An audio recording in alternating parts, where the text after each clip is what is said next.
is a wonderful story, and there is some background information that you may have heard as I read the story, but you really need to understand about the interaction that takes place between Jesus and this woman.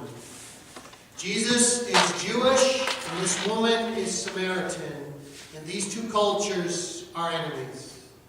They're like Hatfields and McCoys. They're like black and white when race riots were happening in our culture. The Jews and the Samaritans did not care for one another. They avoided each other like the plague. And so here we have an interaction between Jesus, a Jewish teacher, and a Samaritan woman. To make matters even worse, it's a woman. You know what I'm saying? We all know women are trouble. And it was no different in that culture. Or, I'm not finding a lot of buying on that. Well, in that day and age, a woman was not much. And by the way, kids were even less. The hierarchy of importance started with a man and worked its way down.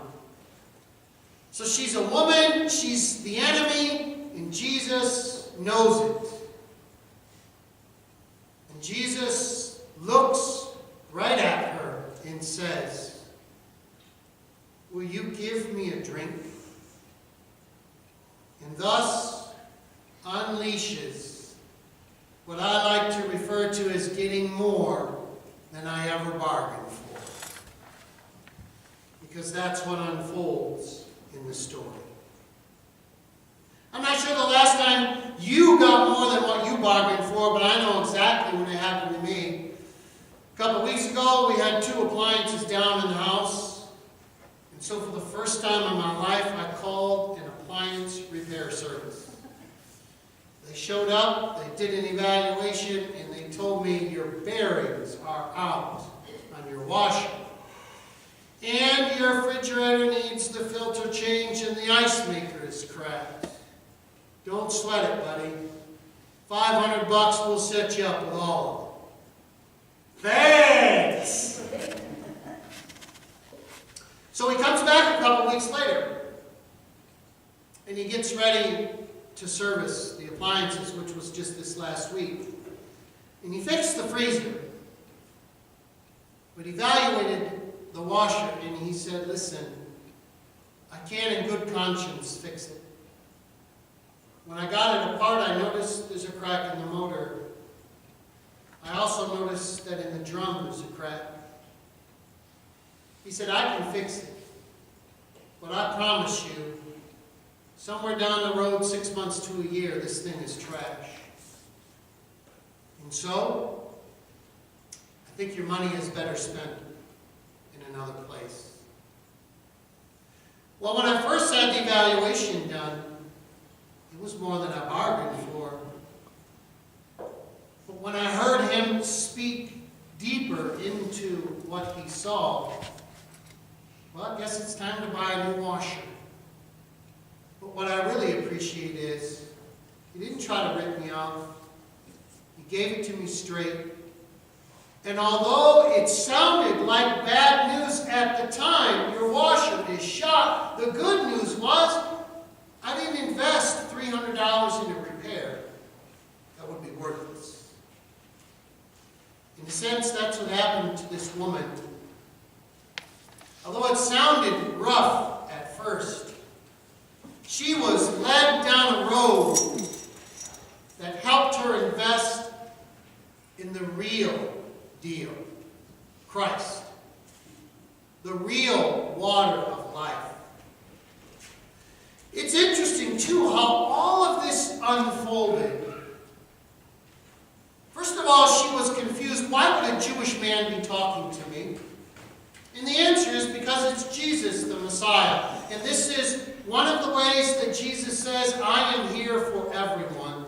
I am not just here for the Jewish culture. I am here for everyone." Jesus is still still in the business today at looking at each one of you and saying, would you give me a drink? It doesn't matter who you are. It doesn't matter what you've done. It doesn't matter your race, your culture. Nothing about you matters. What matters is Jesus is still interested in looking you in the eye and saying, I need something from you.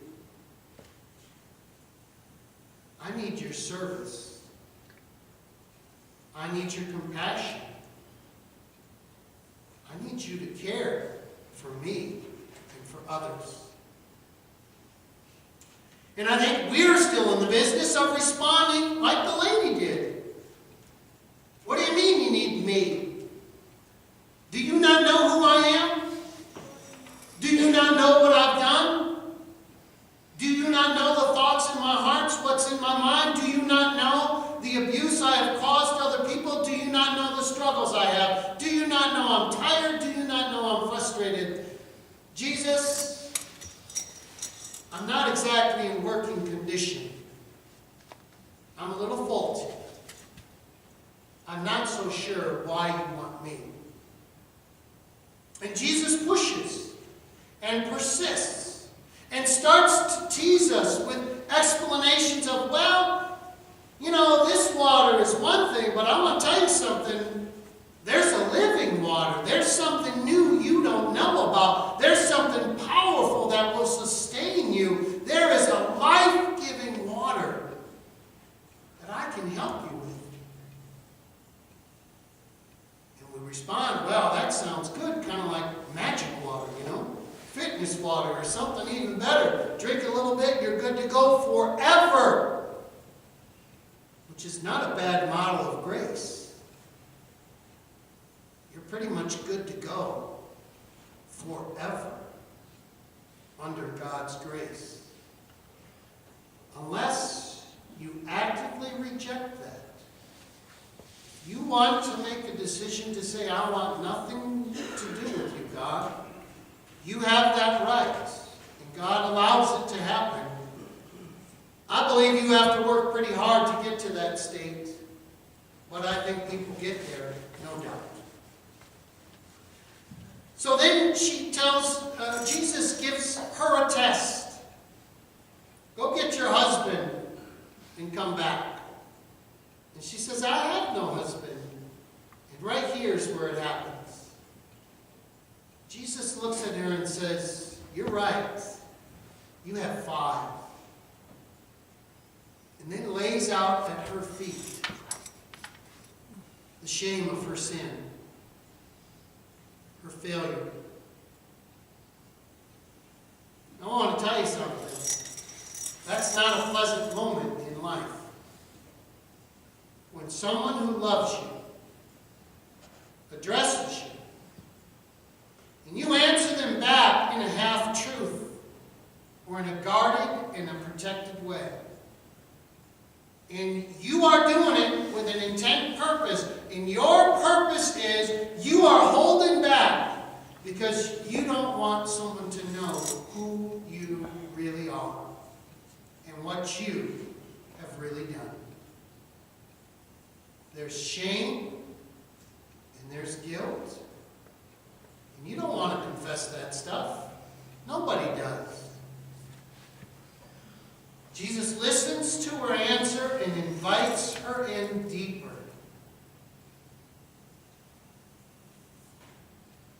It's so powerful. And it's so loving. Because Jesus says to her, I know you don't have one. You got a bunch. You've made some mistakes. And in the midst of his identification of her sinfulness, what he doesn't do is say, get lost. He continues the invitation to be part of life-giving water, be part of a change. Jesus looks right at her and says, I know who you are already. I already know what you've done. I know of your sin. And in a sense, he says,